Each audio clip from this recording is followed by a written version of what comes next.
Hi there, I'm Linda and this is Huttons Valley Permaculture. I'm out here this morning as I need to move my animals as I do each morning. I use a rotational grazing system which for the most part is really great. But in today's video I just thought I'd show you some of the cons of the system and what you've just got to work around.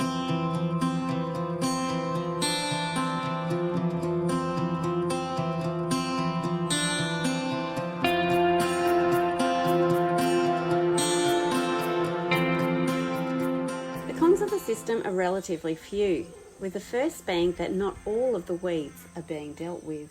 This is leftover dock from when the animals have moved through, so they clear it pretty well.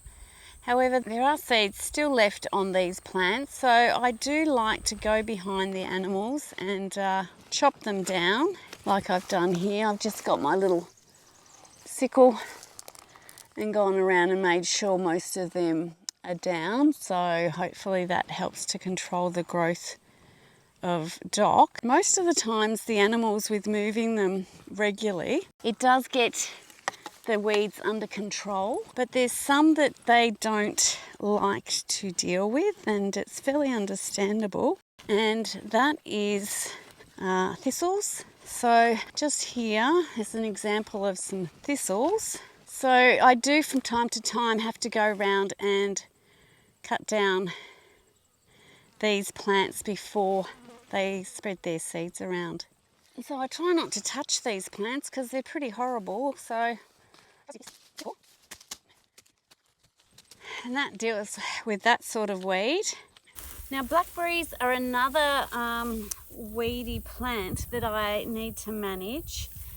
The animals do kind of trample over it a bit, but there are some sort of on edges of pastures that I do have to manage myself. And again, I just go around and chop them out. I don't spray. They do regrow, but as long as I don't let them fruit, they can't be, spreading their seeds around. The animals like to actually browse on the leaves.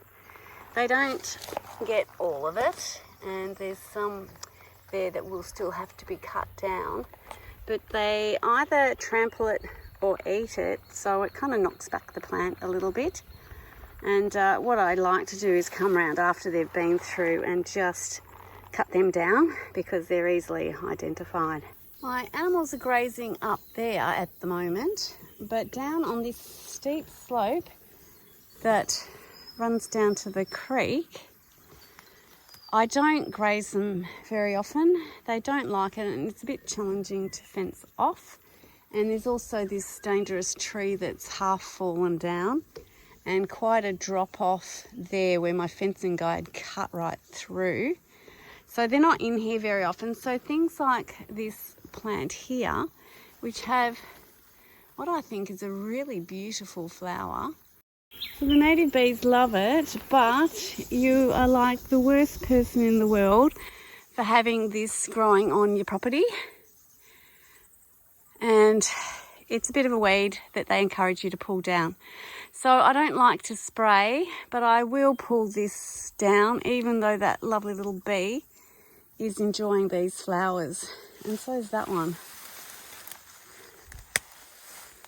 So it makes me feel bad, but there's some things you've got to do to keep the neighbourhood happy. So I'm just going to cut this down now before they go to seed. The bees will still enjoy it for a little bit longer if I stick that up. They can still access the flowers for a little bit, but that'll keep the neighbours off my case. Okay, one done, and I'll get on to the rest that are down the hill. The next challenge relates to providing shelter for the animals.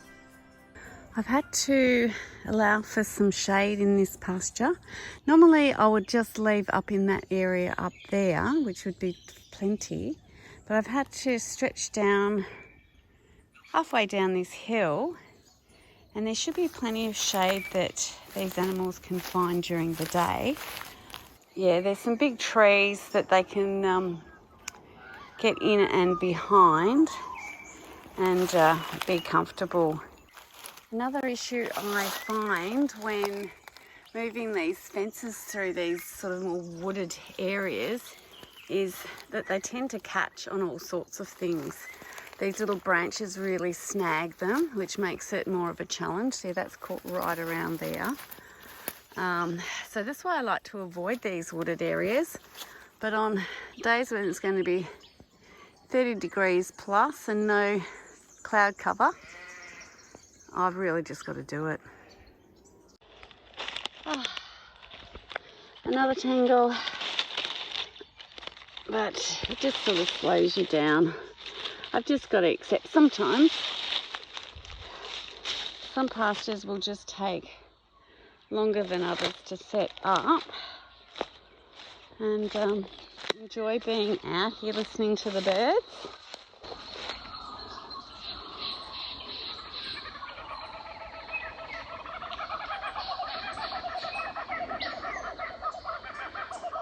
And just taking in the moment.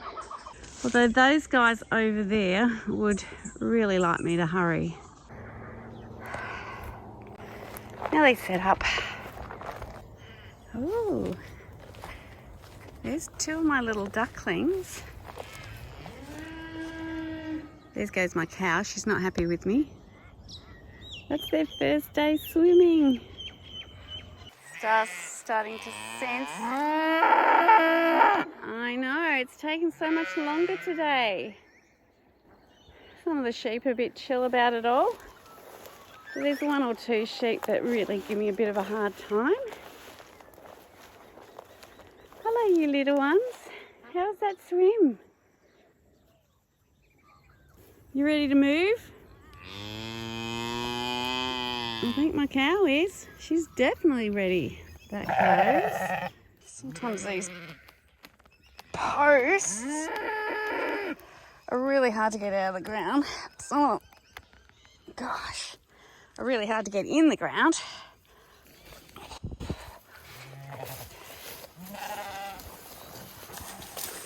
No, no, no. Yep. Keep going. Keep going. Off you go. Keep going.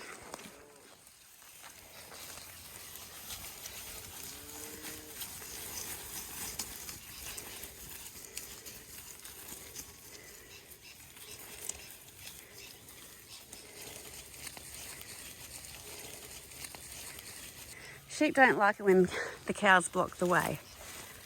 So they kind of sneak on through. And here's Dusky. He just makes sure everyone's in, following along with the program. So that went pretty good. We just got a herd Star who's spotted something she wants to eat. Straight up, come on, up you go. Good girl. Off you go. Good girl. All right. There we go. Happy days. I've just got to get a big water tub in over where all those little sheep are now, and make sure they're well watered for the day. It's a bit hard around this dam to get these posts in, and the ground in some areas where the soil's not that great is, you know, very difficult, but you eventually get them in.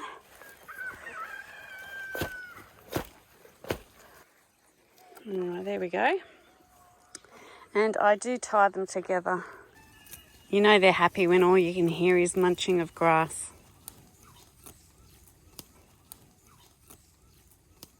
Eating my dock seeds. You're a good girl. You eat them all up.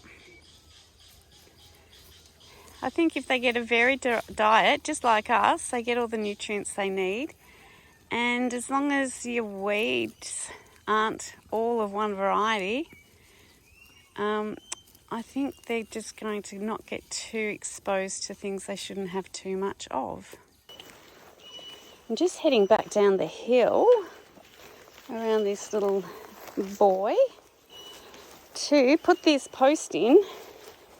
There is a little gap where it's gone over some fallen branches, And that little dude that we just passed is good at getting under the fences. So if there's a little gap like this here, that's just like an invitation to a little lamb to see what's on the other side. So all I usually do is try and hold it down with something like this. And I try and make sure that the orange isn't on the logs. The bottom one here is not electrified, so you don't have to worry about that. So that gap's reduced a lot now, so that shouldn't be an issue with these little lambs. Now, this might be a con or a pro, depends on how you look at it. My alpacas like to poo in the same spot if they can. On a daily basis you don't get a build up, but because I've had to run them for a few days to this little water trough because I haven't got a big watering system in, they've picked this, and this is like 3 days worth of poo. So the con is that it's all piled up there and it might impact on the grass growth for my next circle around. But looking at it a different way, I could collect all of that. It's all in the one spot and it would be great to add to my compost. So I think that's what I'm going to do. I'll bring the buckets out later and gather all of this and really make the most of it and relieve the grass so it can start to grow again. I try and work out how much water my animals will need, so there's not too much the next day when I have to move this big tub to empty out. It's lighter for me to lift and there's less water, not really going to waste. It will help in this area of pasture, but it's good drinking water, so I don't really like to water my pastures with that. Now just to drag this tub around to its next location. I've loaded it up with the mini tubs and my bucket and off we go. It's not too heavy, just something else that takes a little bit of time. My tub is in place, so all I've got to do now is turn this hose on, which I've run from up at the house. So I've got to run up there and turn it on, but I also need to grab my solar energizer because I'm going to run the fencing off that today instead of running it off the perimeter hot wire. I've got the solar energizer hooked up. Now my grounding rod down next to the dam, it's pretty rocky around here, so it's really hard to whack in. So I've just popped it on and I've brought my little meter. So I'm actually happy with that because I know the animals stay in with that reading. I mean, a bit higher would be ideal, but that's pretty good for me. While the tub's filling, I generally just fill these 2 little tubs as well. I just like to ensure that the little lambs can get in, especially if this kind of gets low. It might be more difficult for them, so I do come around and double check, especially on hot days, that everything's all filled up and got plenty of water in it. Because everybody deserves a cool drink on a hot summer's day.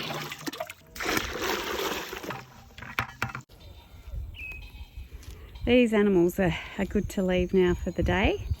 Well, not for the day. I will be checking on them probably at lunchtime to make sure all these tubs are filled up. After setting up the animals over here, you do have to come through and pack up the day before's fences. And when you've had to find shade for them, it's often down the steep woody area of the block, which has given them a nice area for shade.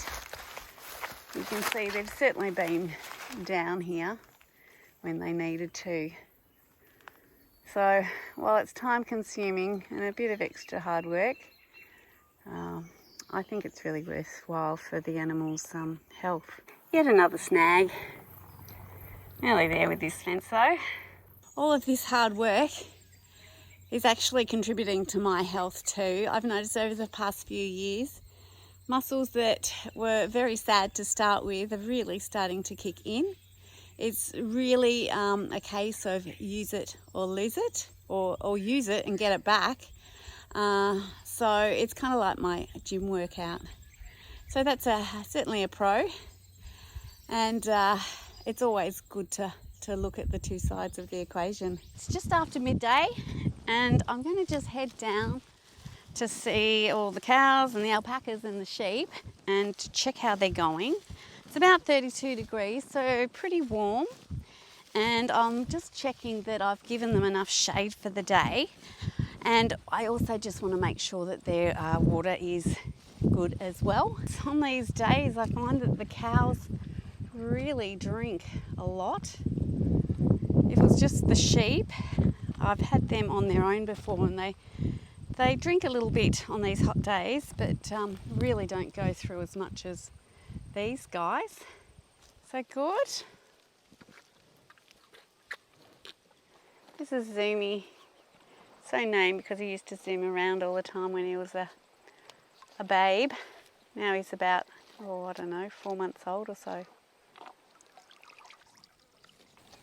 All right, let's go and check out where everyone else is at. Okay, seems to be all good in sheep world. Everybody has found some shade to get into, so that's good.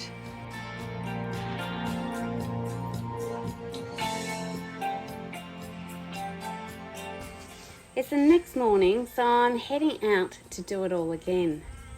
I've got to think about shelter because it's going to be another hot day.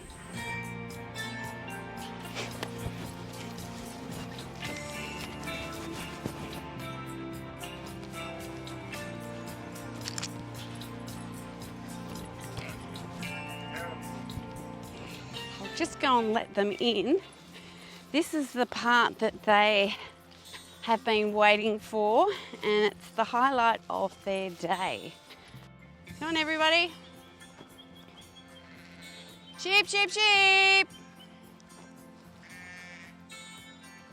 Come on.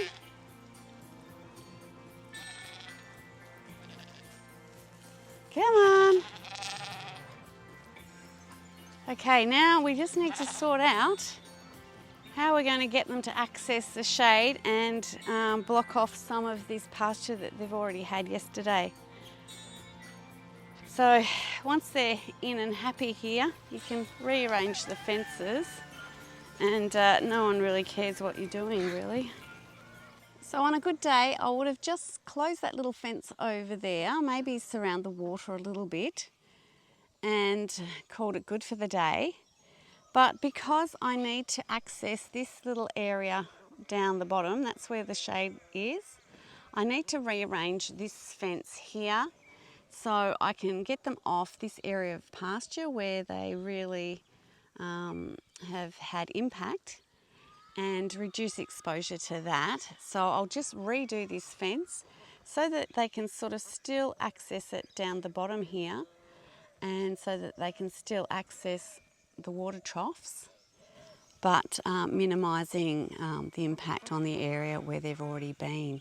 So it's just a little bit more mucking around with the fences in the morning. So it's just something I accept I've got to do. Well, the animals have now been moved, and now they're enjoying their fresh green forage.